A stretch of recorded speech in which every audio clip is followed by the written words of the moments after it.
Bonjour à tous, je suis Ulrich Génisson, fondateur d'Eat Fat to Be Fit, la première communauté du régime cétogène depuis 2015. Je suis moi-même en cétose nutritionnelle depuis 2013, auteur avec mon épouse Nelly de Bonjour Keto et du grand livre d'alimentation cétogène. Et aujourd'hui, je suis très heureux de recevoir un grand champion français, Cyril Lemoine, que j'ai la chance de connaître depuis très longtemps, puisqu'on a fait nos débuts en motocross ensemble, de mémoire en 1989. Donc Cyril, 12 fois champion du monde de jet ski. Peux-tu te présenter rapidement pour ceux qui ne te connaissent pas encore? Bonjour à tous déjà. J'ai commencé avec toi à faire de la moto quand on était tout petit, on avait 11-12 ans sur les terrains autour de l'Île-de-France et de la Bourgogne. J'ai fait une petite carrière en moto, des champions, avec des titres de champion de ligue et un petit peu de mini-vert. Après, je me suis fait souvent mal et quand je suis passé en 125, j'ai eu un gros crash. Du coup, en 95, j'ai dit j'arrête la moto. Et puis, je me suis mis au jet. En fait, j'hésitais à l'hôpital entre karting et jet. Et j'avais toujours vu à l'époque les pilotes US qui roulaient, qui faisaient du jet sur moto verte, etc. Et ça m'a toujours attiré. Donc, je suis parti là-dedans. Et rapidement, la chance que j'ai eue, j'avais une expérience moto où j'avais fait des dizaines et des dizaines de courses pendant des années. Et je me suis retrouvé dans le jet qui avait 10 ans de retard par rapport à la moto. Donc, j'avais 17 ans. La moyenne d'âge, c'était 30 ans. Il démarrait dans la compétition et moi j'avais déjà 5 ans de course au taquet. Donc la chance que j'ai eue, la première année, j'étais champion de France dans une catégorie standard. Comme j'étais jeune, que j'ai fait un peu les coups d'éclat, les marques m'ont vite repéré et ça m'a permis de courir pour Bombardier directement. Et après, voilà, j'ai eu mes titres au fur et à mesure des années et j'ai fait ça pendant quasiment 30 ans. Voilà. Et donc maintenant, tu as une collection de 12 titres de champion du monde. Combien de Voilà. fois champion de France? Je sais, ouais, 16 ou 17, je crois. Et donc, j'ai eu mon dernier titre de champion du monde en 2016. Voilà, Voilà. après, je suis parti en Californie pour faire le championnat là-bas avec Yamaha. Et Riva, c'est un gros concessionnaire aux États-Unis. J'ai été champion US 2018, je crois, ou 17. Et puis en endurance. Et après, j'en ai eu un petit peu marre de faire les allers-retours. Il y a beaucoup de courses en Floride et tout. Et puis, les conditions, les formats de course me plaisaient moins. Il y avait moins de budget aussi. Donc, puis l'âge, hein. Voilà, on a le même âge parce que toi, tu as 46, moi j'ai Ouais, 45 et demi. ouais, On a commencé le motocross, je me rappelle très bien de toi parce que tu étais déjà plus grand que moi alors que moi j'étais grand. Tu dois faire 1m90, je crois. Moi je fais 1m88. ouais, Tu roulais sur une 84e grande roue qui avait des roues de 125 à l'époque, c'était ouais. un ovni. Et donc 45 ans, donc du coup c'est intéressant parce que globalement toute ta carrière tu l'as fait avec un régime plutôt riche en glucides si on veut commencer Oui, à développer. oui, oui, Voilà. si on parle de ça, c'est sûr que je faisais forcément beaucoup de sport parce que je faisais entre 20 et 25 courses par an, donc j'étais tout le temps sur le jet et je faisais beaucoup de sport à côté. Donc, en fin de compte, je n'en ressentais pas le besoin. Par contre, toute ma vie, j'ai eu maintenant, je m'en rends compte, tu vois, j'ai eu j'ai beaucoup de coups de barre, en fait, si tu veux, qui est sûrement dû au sucre, puisque maintenant, j'en ai beaucoup moins. Et en fait, il y a des gens, ils ont la pression avant le départ et tout. Et moi, des fois, quand je sentais que j'avais un coup de barre, il fallait que je m'enferme dans le camion. Et mes mécanos et tout, ils savaient, je disais, je vais dormir. Mais ils savaient que j'allais dormir 5 minutes. Donc, je m'éteignais 5 minutes. Et après, je repartais comme si je venais de me sortir de la douche le matin. Mais même des fois, ça m'est arrivé. Quand j'avais ce coup de barre en pré-grille, par exemple, il y avait la manche d'avant. Ça m'est arrivé d'avoir mon casque, mes lunettes, de me mettre sur le coin de ma selle de jet et de m'éteindre pendant 5 minutes, quoi. Là, Et quand tu m'avais parlé de ça m'a vraiment surpris et clairement ça va mettre en relation avec la glycémie et la production ouais, d'insuline. Tu as un crash d'insuline après le repas que tu vas faire le midi et ouais. là ça te pousse vraiment vers la Et sieste, quoi. pareil, voilà, comme tu dis, après manger, toute ma vie, bon, si je bouge, je m'endors pas. Mais si je me mets devant le canapé à regarder le 13 heures, t'es tranquille que j'avais toujours ce coup de barre, quoi. Mhm. Du coup, maintenant, à moins que j'ai mal dormi la nuit, mais sinon, j'ai plus. Ça, c'est énorme quand même. Tu as dû voir vraiment un gros changement, ne serait-ce Ouais, qu'à alors, ce vraiment, ça niveau-là. soit plein de choses, hein, de toute façon. Donc tu découvres le régime cétogène début 2023, début de cette Ouais, année. alors en fait, j'en suis venu à ça. En fait, j'avais fait un régime hyperprotéiné il y a Mhm. 4-5 ans, histoire de perdre quelques kilos. Et effectivement, ça marchait. Mais j'avais fait ça genre un mois, quoi. Et bon, après, j'étais passé à autre chose. Et puis, avec ma femme, Johanna, cet hiver, là, on avait pris un peu de poids, machin et tout. Et elle faisait des régimes toujours un petit peu, pas toute sa vie, mais toute l'année, quoi, tu vois. Et à un moment, et puis ça marchait pas. Donc à un moment, je lui dis, bon, maintenant, si tu veux qu'on y aille, il faut taper dedans, on s'y met tous les deux.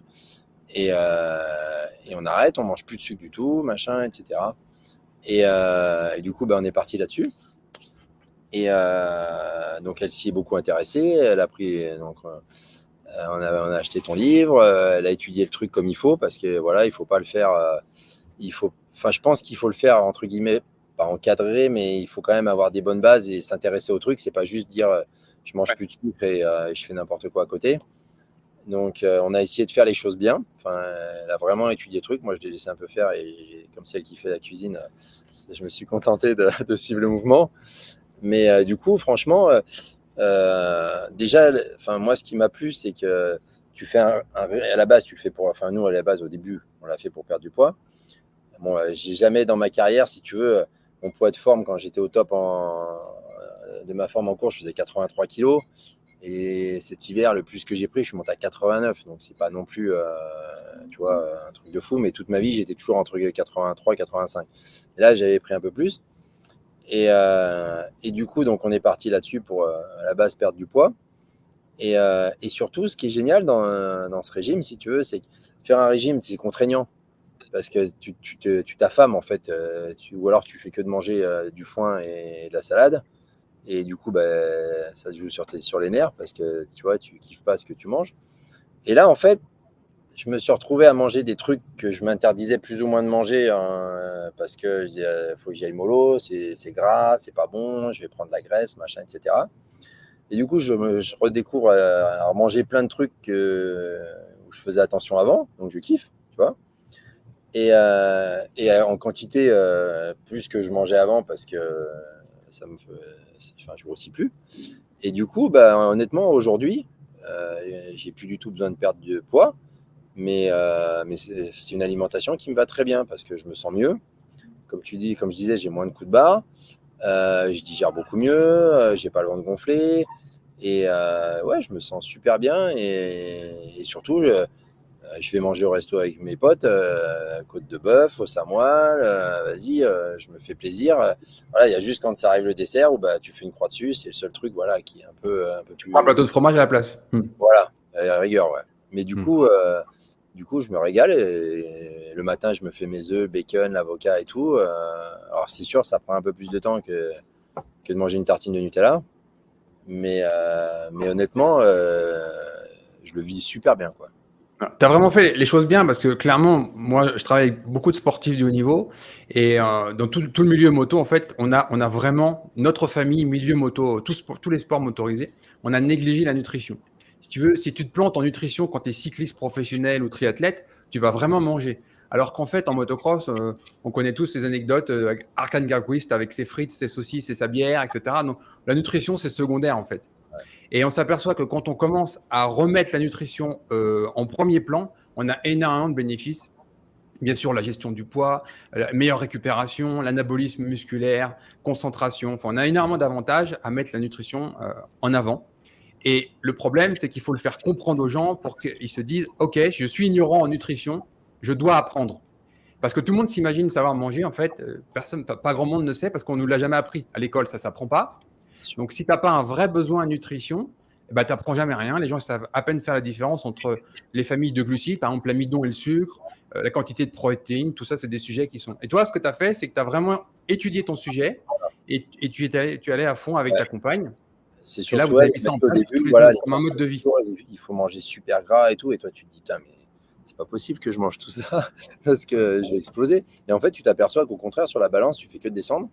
Ouais. Et, Anecdote, c'est rigolo parce qu'en fait, tu m'avais envoyé un message en me disant ouais, je suis dans la merde, là, j'arrête pas de perdre du poids, je mange comme un ogre, mais ça continue. Donc, je t'avais donné quelques astuces et toi, tu étais dans l'effet inverse. Donc, tu continues à manger beaucoup et tu continues à perdre du poids. Donc, le régime cétogène a fait ça chez toi. et au début, si tu veux, les, comment, donc tu maigris, tu maigris. Et, et là, à un moment, l'été, j'ai une base de jet, donc je travaille beaucoup. Tu vois, je suis 7 sur 7, je cavale sans arrêt. Mais je mangeais, mais un truc truc de fou. Et je voyais la balance qui descendait. À un moment, je dis, je vais perdre un os, quoi. Et du coup, c'est pour ça que je t'avais appelé pour charger un peu plus sur certaines choses. Et voilà. Et après, donc, tu vois, mine de rien, donc je fais quand même attention à mon corps, etc.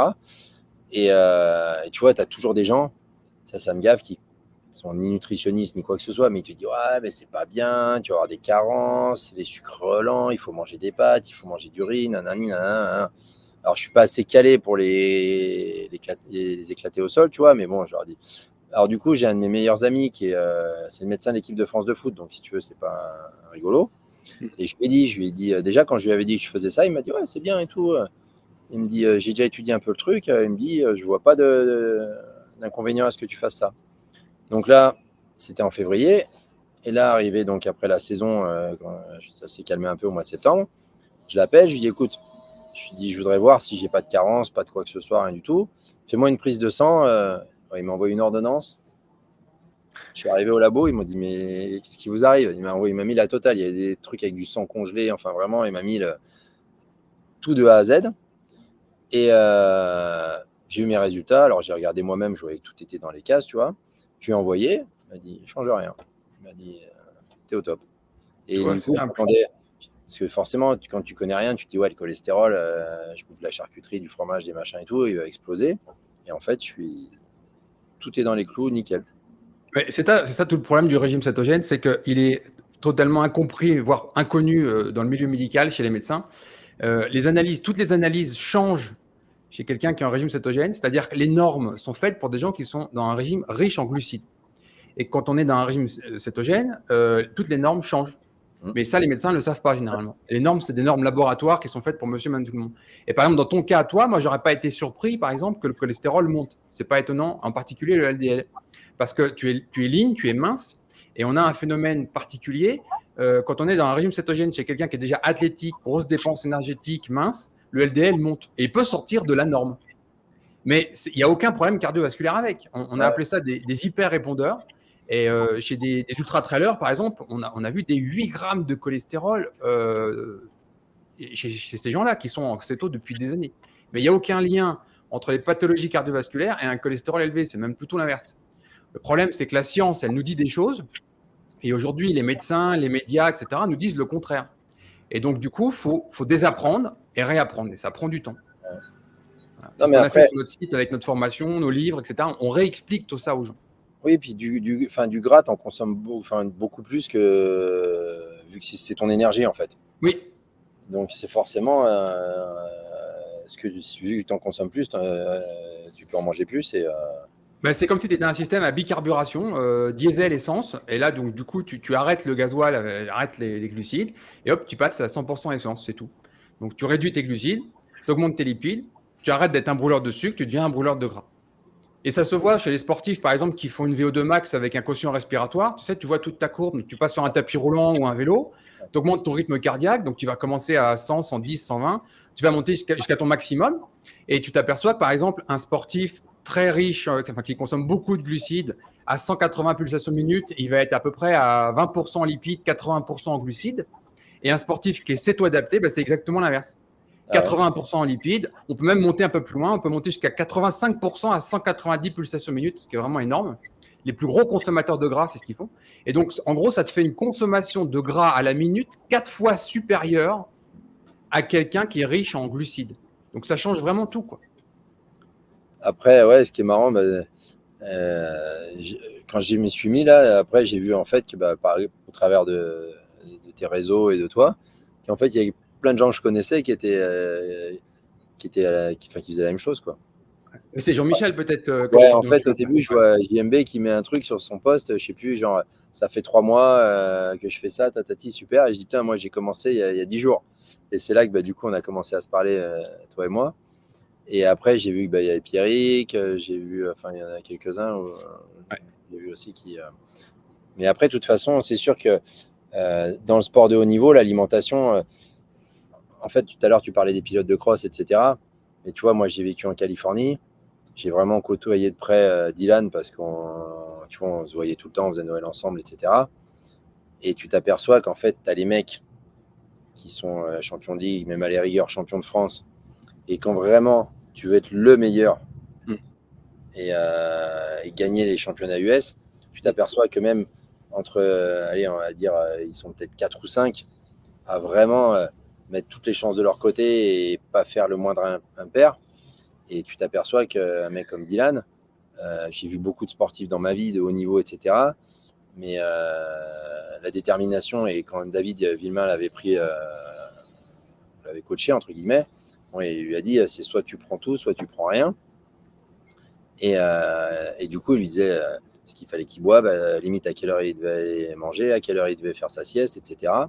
Et tu t'aperçois que c'est hard, je veux dire, il faut vraiment y mettre tout, mais à 100%. je les ai vus C'est tout ton corps, tout ton être, ton esprit, 100% sur un seul objectif. Un jour, je l'ai vu se prendre une charge par David parce qu'on discutait ensemble et on parlait des boissons énergétiques. Et il a dit, ouais, allez, moi, si je bois une demi-canette tous les 15 jours, mais laisse tomber, il s'est pris une charge parce qu'il a bu une demi-canette tous les 15 jours. Tu vois, c'est vraiment... à ce niveau-là, ils ont... bon, je te parle pas des charges d'entraînement physique, etc. Ouais. C'est un truc de fou. Mais tu t'aperçois vraiment que l'élite en motocross, là, le petit noyau vraiment de mecs qui sont capables de gagner un championnat ou même une course, ça rigole pas, quoi. Moi, je suis un peu triste de tout ça parce que ça ne se sait pas assez, si tu veux, et tout le monde pense qu'il faut s'enfiler 3 canettes de Red Bull ou de Monster Energy avant de partir. Enfin, c'est un peu n'importe quoi. Tu vois, très bien. Moi, j'ai commencé en 83 sur un petit 50 QR, donc j'ai vu évoluer le motocross. Il n'y avait personne qui était obèse dans les années 90. Hein. Ouais. Et là, aujourd'hui, tu vas sur un circuit motocross, en particulier en Californie, tu as la moitié des personnes qui font 120 kg sur des 450. J'en ai vu sur des 450, comme tu dis, qui font 120 kilos et qui me tournaient autour. Hein. Ouais, mais pourquoi pas? Mais si tu veux, déjà, moi, je pense au risque accident parce que quand tu prends 120 kilos sur des cervicales, c'est pas la même chose que 70. Et puis, à un moment donné, ces gens-là, de toute façon, s'ils avaient 50 kilos de moins, 5 secondes de tour plus vite aussi. Hein. Ben voilà, ça me semble évident. Et puis moi, si tu veux, moi, je suis vraiment axé sur la performance. J'ai travaillé avec 18 champions du monde. Moi, je suis quelqu'un, quand je me mets sur un objectif, c'est 100% aussi. Hein. On ne déconne pas, c'est pas 99%. Et je ne comprends pas, si tu veux, qu'on se fasse chier à avoir des motos qui coûtent une fortune, des suspensions qui coûtent une fortune, et des vélos en carbone qui valent 20 000 ou bon, ok, très bien. Mais à un moment donné, tu peux pas perdre un championnat parce que ta vitamine D, elle est dans les choux et elle vaut 8 $ pour 6 mois, quoi. Parce que tu as un système immunitaire de merde, justement parce que ta vitamine D est dans les choux. C'est pas possible. Tu peux pas échouer sur un si petit détail. C'est comme si tu avais une moto d'usine et carte pouce P, il n'y a pas les goupilles sur les axes. C'est n'importe quoi. Ça, le problème, c'est qu'il faut qu'il y ait quelqu'un comme toi qui soit derrière pour lui dire. Parce que le mec, c'est ce que je fais. En fait, moi, j'accompagne même des sportifs. Je vais chez eux, je me déplace. Avec Nelly, on y va.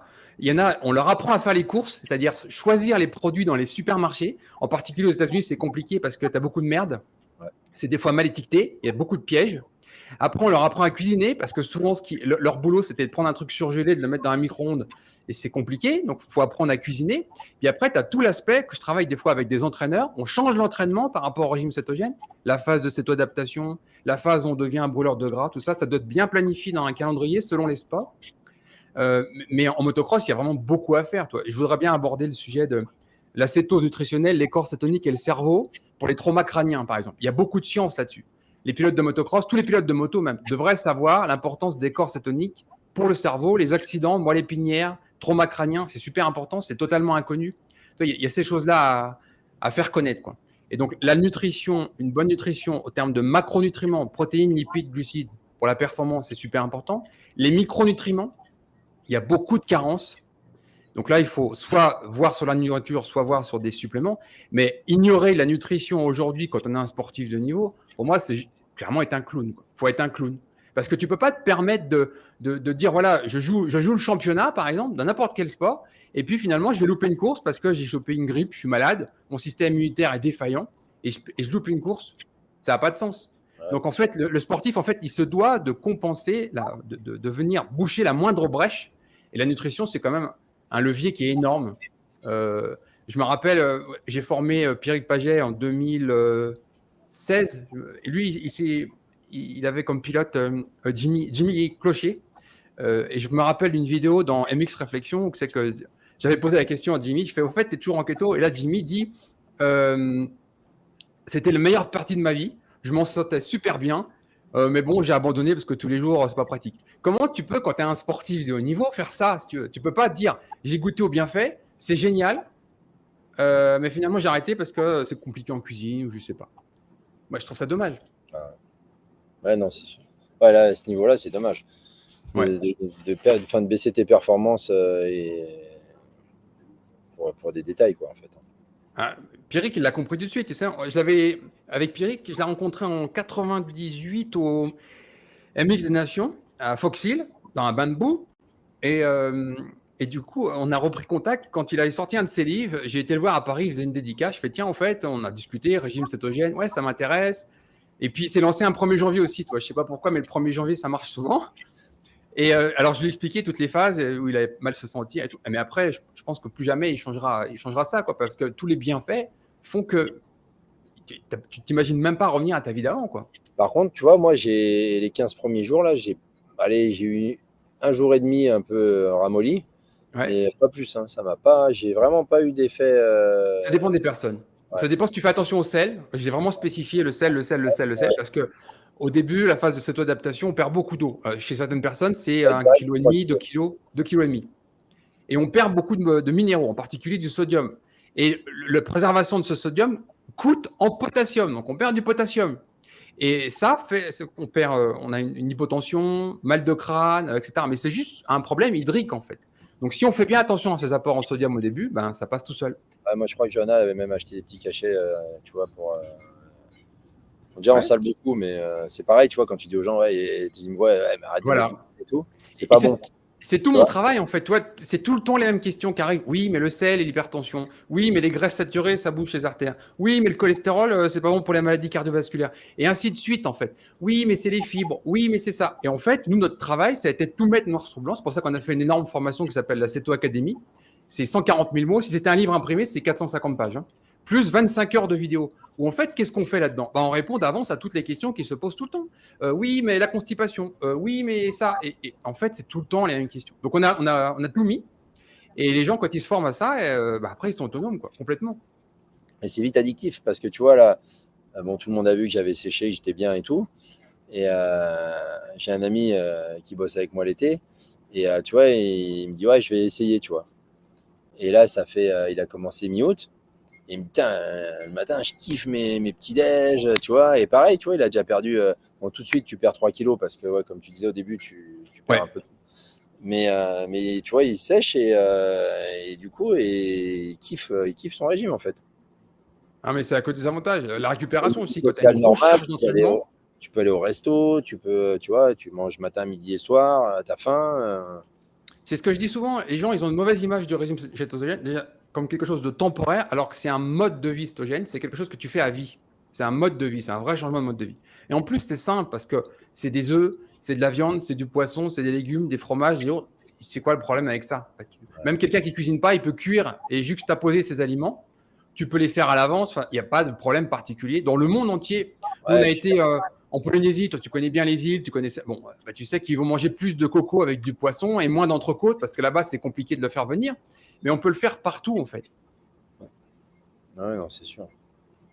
Et donc, concrètement, toi, comment tu le mets donc, ça fait 9 mois. Une journée chez toi en keto, ça ressemble à quoi? 3 repas, 2 repas? 3 repas. Un OK. bon le matin avec alors bah, des œufs, forcément, soit au plat, soit brouillés, avec un peu de fromage dedans. Mhm. Bacon, j'aime bien. Mhm. Un peu d'avocat. Et en gros, je cherche pas trop. Alors, Jonah a trouvé du pain qu'elle commande sur un site qui est super bon, avec Mhm. pas mal de céréales, enfin de graines dedans. OK. Donc, je me balance ça dans le toaster, je le décongèle, je mange ça le matin. Mhm. Et après, bah voilà, là en ce moment, comme il faut que j'ai séché maintenant, il faudrait que je me rempume un peu, que je prenne un peu de muscle. Donc, je vais à la salle le matin, je me prends un petit shake de prot, tu vois, avec. Et puis après, midi, bah, franchement, l'avantage, c'est que Johanna, elle cuisine beaucoup. Donc, bah, soit si on mange à la maison, tu vois, elle me fait des trucs quand même assez variés. On a trouvé des pâtes de konjac aussi. Bon, on n'en mange pas beaucoup, mais de temps en temps, tu vois, ça permet d'avoir un peu de faire des carbonara. c'est pas Alors, mauvais. tu sais que toi, tu as vécu plusieurs années aussi aux États-Unis. Je sais qu'ici, on a beaucoup de produits qu'il n'y a pas en Europe. J'ai encore testé il n'y a pas très longtemps, parce que j'aime bien essayer des nouveaux trucs aussi.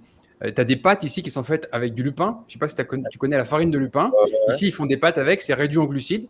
Alors, il ne faut pas se gaver, c'est pas une grosse Non, plâtrée de pâtes, mais un peu de coquillettes, un peu de spaghettis. Et le rendu est vraiment sympa parce que ça se rapproche très très bien des pâtes faites avec du blé dur. d'accord. Ouais. Ouais, Ouais, je regarderai si je trouve ça aussi. Ouais. ouais. Non, après, elle cuisine beaucoup, donc elle nous fait vraiment plein de trucs différents. Alors moi, j'aime bien la viande, donc je mange beaucoup de viande, mais pareil, poisson, légumes. Après, ouais, on est Tu franchement, consommes des produits laitiers aussi, fromage, tout ça? ouais, ouais, ouais. Ok, Plus d'accord. qu'avant, parce que du fromage, j'en mangeais pas beaucoup, et du coup, maintenant, tu vois, j'en achète, j'aime bien. Mhm.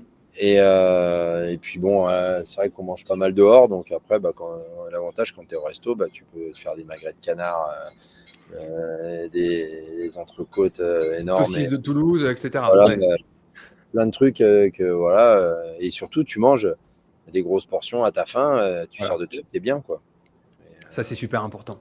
Honnêtement, non, et même si je sais pas pourquoi, mais si un jour je devais arrêter, de Mhm. toute façon, c'est sûr que je mangerais plus du sucre comme j'en mangeais avant, Mhm. quoi qu'il arrive. Mais honnêtement, pour l'instant, je me sens très bien comme ça, et j'ai vraiment pas envie de changer, et tout va bien. Les gens comme toi, en fait, qui ont essayé, qui ont vu les bienfaits, qui ont récolté beaucoup de bienfaits comme ça, j'en connais pas qui reviennent en arrière. Ou s'ils y reviennent, ben, ils retournent vite en keto parce qu'ils disent non, c'est bon, le mode de vie keto m'apporte une vie saine et pas de problème. Et le mode de vie riche en glucides, ça apporte Et c'est des pareil, tu problèmes. vois, bon, je suis pas comme JMB ou qui fait des 200 bandes de vélo par jour. Mais bon, je fais des sorties en vélo avec mes potes. Tu vois, des fois, on part un peu plus de 2 heures. Bon, avant, tu avais ta pâte de fruits. Tu vois, fallait Ouais. caler bien le bon moment où tu la prends parce que soit tu commençais à avoir un coup de barre, il fallait la prendre. Soit là, maintenant, je mets de la flotte dans ma gourde.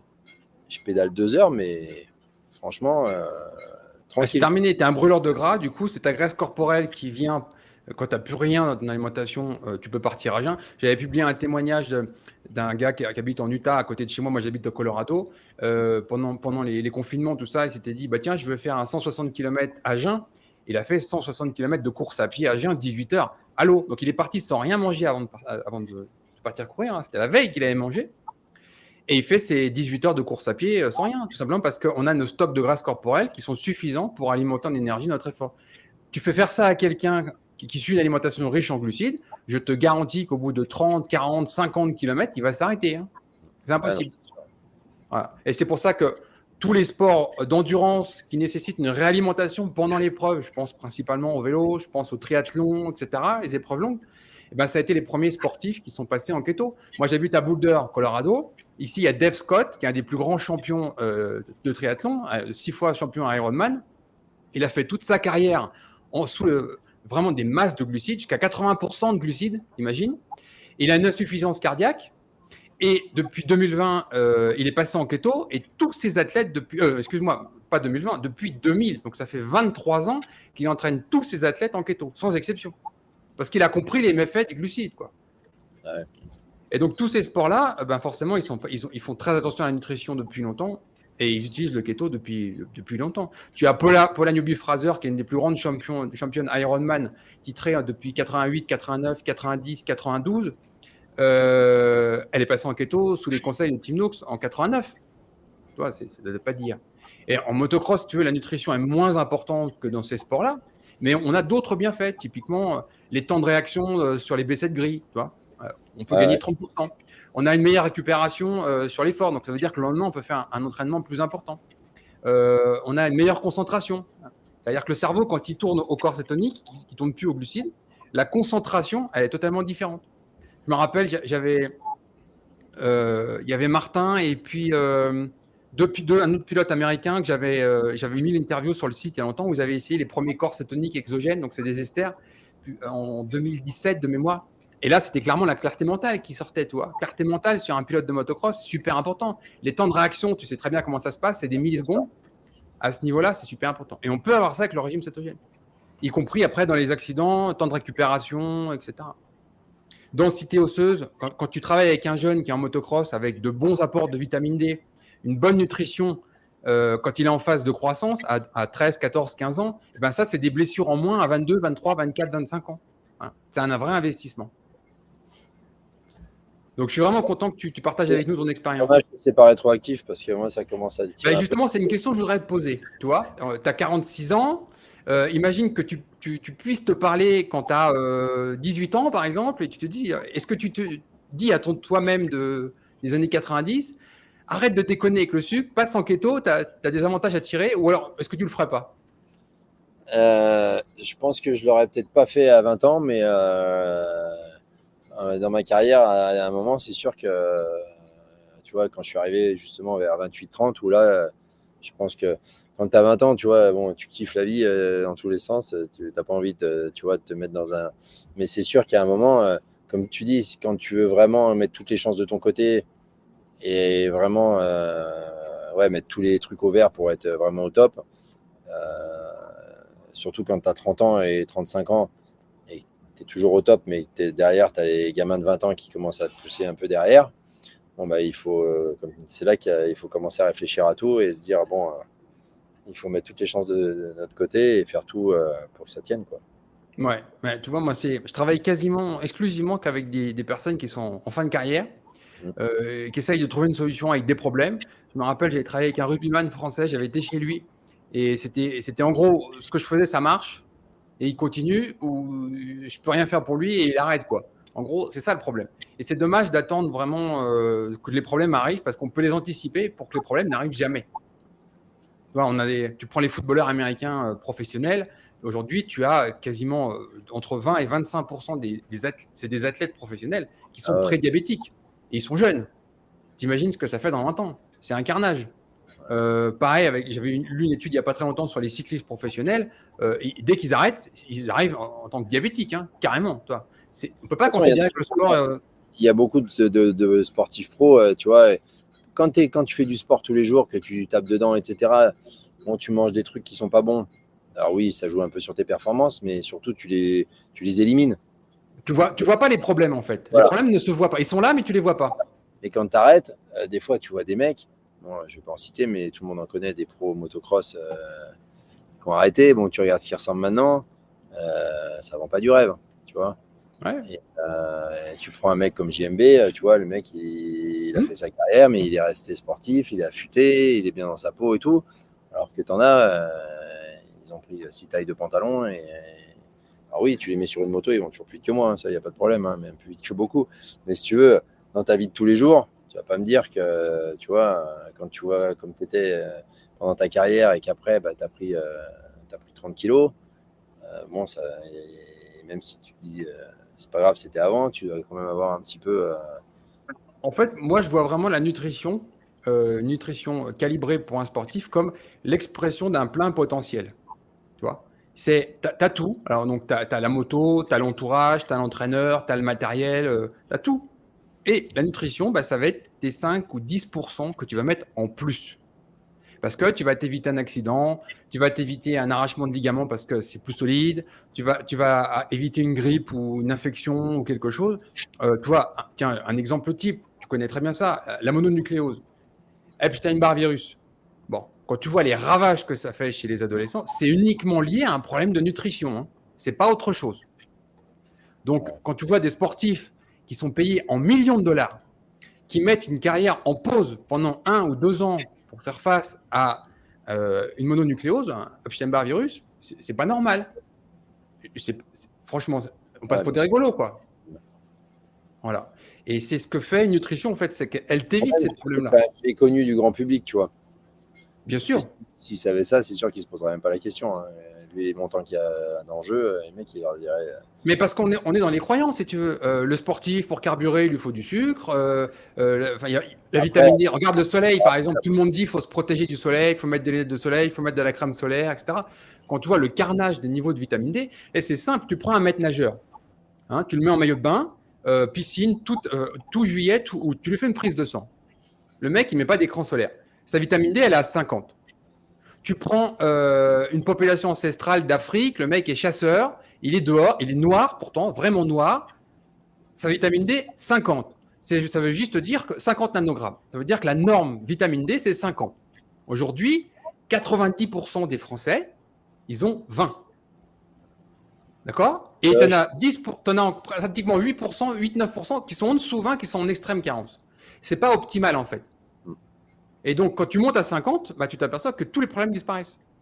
Meilleur système immunitaire, densité osseuse, musculaire, anabolisme musculaire, problème de thyroïde, problème de pathologie auto-immune. Et c'est juste ça, en fait. C'est vraiment simple. C'est un truc. Si tu le prends en supplément, ça vaut 8 dollars pour 6 mois. Ça sert à rien. C'est dommage de trébucher sur un truc pareil. Et le sportif de niveau, lui, il ne peut pas se permettre de négliger ça. S'il le fait, ça se paye cher. Voilà. Donc ça va, avec le jet, on est toujours au soleil. C'est un gros avantage d'être dehors. Bien. Ouais. Donc là, pour rappel, tu es dans le sud de la France, parce qu'elle n'est pas lignée, pourrait nous dire que tu es en Californie, mais non, tu es bien dans le sud de la France. Ah ouais. Voilà. On est dans le Var. Donc on mettra en dessous de la vidéo tes liens vers ton site internet et tes réseaux sociaux pour que les gens puissent te suivre et te retrouver. Hein. S'il y en a qui veulent faire du jet l'été, c'est ici qu'il faut venir. Voilà. Sinon, en guise de conclusion, comment tu pourrais dresser une sorte de tableau de tous les bénéfices que le régime cétogène t'a apporté en 9 mois? Donc, tu vois, un meilleur poids, un poids stabilisé. T'es à combien en ce moment? Tu vois, je suis un bon vivant, j'aime pas trop les contraintes, j'aime pas trop je suis un peu, enfin, j'aime pas suivre les règles et faire plein. Et du coup, déjà en termes de lifestyle, ça me pose aucun problème. Voilà. Alors oui, au lieu de, comme je disais tout à l'heure, tu ouvres ton pain de mie, tu mets une tranche de Nutella, tu pars, tu sors de chez toi, tu la manges dans la voiture, ça t'a pris 3 secondes. Là, le matin, bah voilà, je me fais mes œufs, mon bacon, machin, etc. C'est sûr que ça me prend un quart d'heure. Mais bon, je préfère me lever un quart d'heure plus tôt.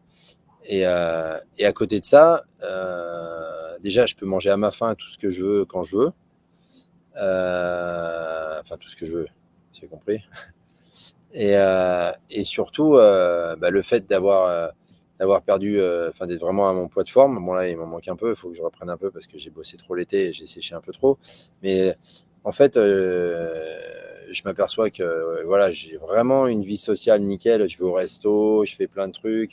En fait, je suis pas toujours à me dire ah ouais, non, genre, il mange ça, je peux pas manger ça, tatati tatata. Je me fais plaisir et surtout, bah voilà, j'ai plus de coups de barre, j'ai jamais le ventre gonflé. J'ai hâte de refaire je suis coincé là l'été, je bosse pendant 4 mois à bloc, donc j'ai pas le temps de faire de la moto, etc. Là, j'ai hâte de remonter sur la moto maintenant pour voir justement, et je suis sûr que je vais être 2 fois plus à l'aise sur la moto parce que je suis plus léger, je me sens plus vif, etc. Et, du coup, j'ai hâte de reprendre le cross le mois prochain. Donc ouais, honnêtement, je vois que du bien. Voilà. Alors après, c'est sûr, de temps en temps, il y a quelques aliments qui me manquent. C'est sûr que voilà, je vais pas me taper une pizza. Alors des fois, c'est sûr que on fait soirée pizza. Bon, il faut que je trouve une petite esquive pour manger autre chose. Mais voilà, je veux dire, c'est peanuts quoi. Et surtout la balance entre les avantages et les inconvénients l'emporte largement. Des inconvénients, voilà, c'est juste, tu vois, des petits trucs comme ça. Mais à côté de ça, je vois que des avantages. Je me sens super bien. Et surtout,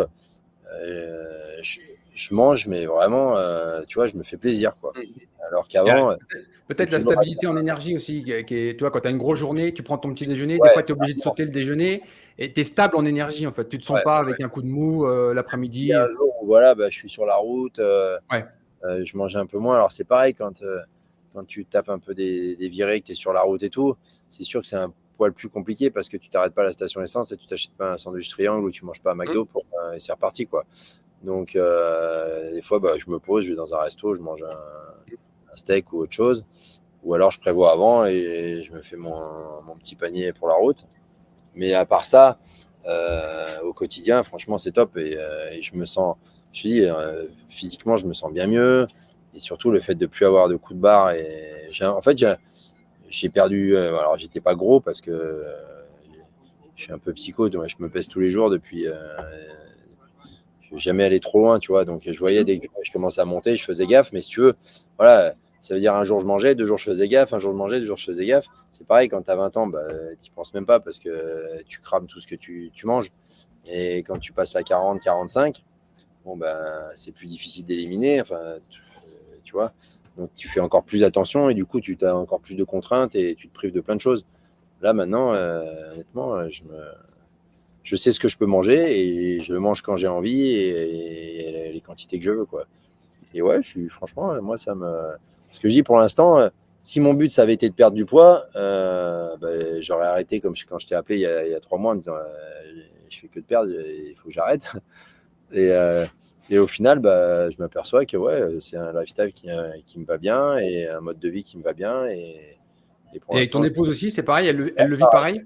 ouais, Ouais, ouais, même chose. ok. Elle a perdu 6-7 kilos et pareil, elle se prive pas et elle mange des quantités normales. Voilà. Non, franchement, pour l'instant. Et tes proches, comment ils ont réagi? Tes amis, ta famille, ils se sont Ça adaptés? dépend en fait. Il y en a qui m'ont suivi. Ouais.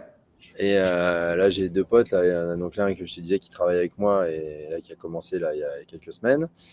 Et un autre là, on lui a passé ton livre, là, il est en train d'étudier le truc et il va s'y mettre aussi. Mais il y en a, ouais, qui dit je pense à toi, je mange. Alors, il passe pas complètement dans le truc, tu vois. Mais déjà, rien que le fait de voir ce que j'ai fait, enfin, d'avoir séché et puis d'être bien, maintenant, je mange plus ça, je mange plus ça, je mange plus ça. Mais bon, ça n'a rien à voir avec la vraie alimentation. Mais déjà, tu vois que les gens, ça les interpelle quand même et ça les travaille, tu vois. Il y a une mode, en gros, quand même, sur le sucre. Les gens, ils comprennent de plus en plus qu'il y a un problème avec le sucre, boisson sucrée ou sucre. Mais souvent, ils ne comprennent pas non plus que la majorité du problème, 80% du problème, c'est les amidons. Les amidons qu'on va trouver dans les pâtes, le riz, les pommes de terre, le pain, ça, c'est 80% du problème. Et le sucre, donc le saccharose, c'est une molécule de glucose, une molécule de fructose. Dans notre intestin, c'est cassé en deux et ça arrive sous forme de glucose dans la circulation sanguine. Mais quand on prend un morceau de pain, c'est de l'amidon. Et en fait, l'amidon, c'est une chaîne de glucose. C'est le même glucose qui se retrouve dans la circulation sanguine. Et c'est pour ça qu'une simple pizza, ça équivaut à 120, 130, 140 grammes de sucre. C'est juste énorme. Et les gens ne se rendent pas compte de ça, en fait. Alors, le sucre, c'est un premier problème, mais c'est le haut de l'iceberg. Et l'amidon, en fait, c'est le bas. C'est ce qui est caché. Bien. Regarde. Et la star de Cavalaire. Regarde, qui c'est. Regarde, ça arrive. Bon, je te remercie vraiment pour cet entretien. C'était écoute, ouais. très utile, je pense. Hein.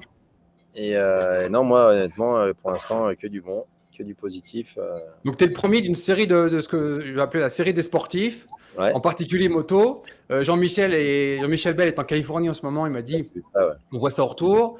Yannick Carvela m'a dit, j'arrive, j'en suis. Pierrick Paget, dans quelques jours, je vais l'interviewer. Et puis, quelques amateurs aussi, parce que c'est intéressant de voir le côté amateur, perte de poids, etc. Il y a Bernard, que je vais interviewer, qui s'est remis à l'enduro à plus de 60 ans, alors qu'il pensait que c'était fini.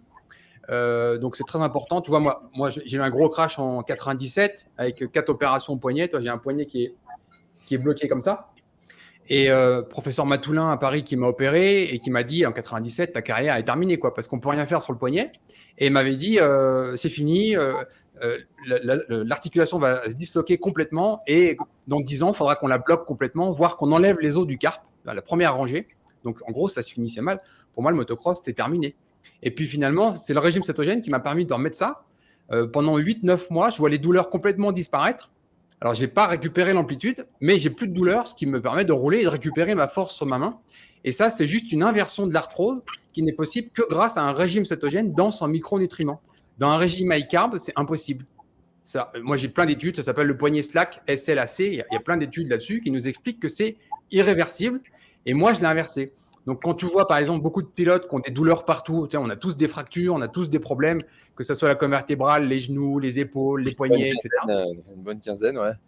Voilà, donc tous ces gens qui sont concernés par ces traumatismes et qui se disent je ne peux plus rouler, je peux pas inverser une arthrose, etc. Moi, je vous garantis qu'on inverse. Il faut juste arrêter le sucre, arrêter les glucides au sens large, des micronutriments, un bon régime cétogène, et puis 6 mois, 8 mois, 1 an après, vous allez récolter les bénéfices et vous allez remonter sur une moto. Ouais. Allez, vas-y, dégage. Carrément. Est-ce qu'ils mangent carnivore? Parce que c'est important le régime carnivore pour les chiens. Ouais. Lui, il mange des croquettes cétogènes. Tu sais, j'en ai parlé hier. Il y a une clinique au Texas, qui est la seule clinique vétérinaire, où ils inversent le cancer chez le chien, 70% de guérison, uniquement avec un régime cétogène. C'est ouf. C'est unique au monde. Ils ont le seul PET scan vétérinaire au monde. C'est alimenté par une fondation. Et les gens viennent faire guérir leurs chiens gratuitement dans cette clinique parce qu'il y a une cohorte d'études qui est énorme.